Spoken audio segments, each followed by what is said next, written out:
其中咧，其實我唔係每一隻手嗰個拎住啲寶物我都記得㗎，但我睇嗰本書咧講有其中有幾個寶物啦，我係記得好清楚，同埋或者我覺得好有意思啊！第一個咧見到菩薩嘅手嘅上，菩薩咧係拎住啦一個叫日月精啊，日精啊叫做，係咪先？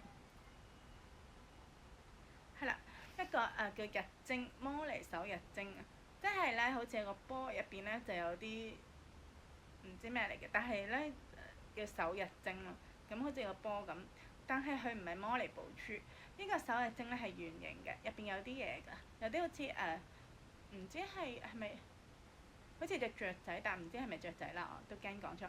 但係原來菩薩拎住觀音菩薩拎住個手日精，代表啲咩咧？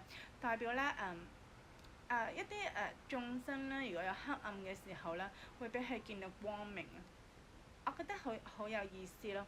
另外咧觀音菩薩咧，我記得咧係觀音菩薩都拎過咧隻手咧拎過呢啲絹索啊，呢啲索帶啊。點解咧要拎住啲索帶咧？就係令到眾生啦可以化解佢嘅不安，即係令到佢眾生本來好擔憂或者驚嘅嘢，因為佢見到菩薩拎住個索帶，菩薩會幫佢令到佢好令到佢可以解決咗一啲不安嘅嘢咯。咁另外咧我記得咧就係我見到啱啱提到咧就係觀音菩薩咧拎住個瓶啦，個瓶，咁代表啲乜嘢咧？令到眷屬係和諧。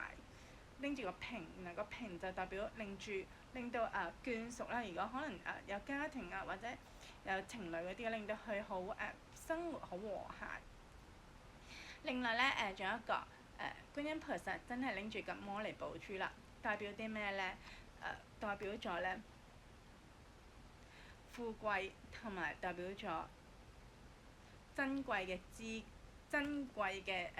資財，即係代表咗咧富貴好個摩尼寶珠代表富貴，代表會有珍貴嘅資財。呢個咧我係喺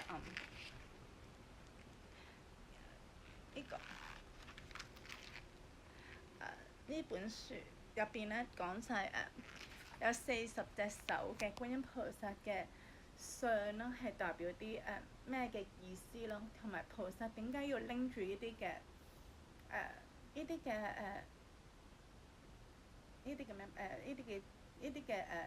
物？點解要拎啲寶物咧？其實每一個寶物係真係好有意思，同埋菩薩係真係愛嚟係幫眾生。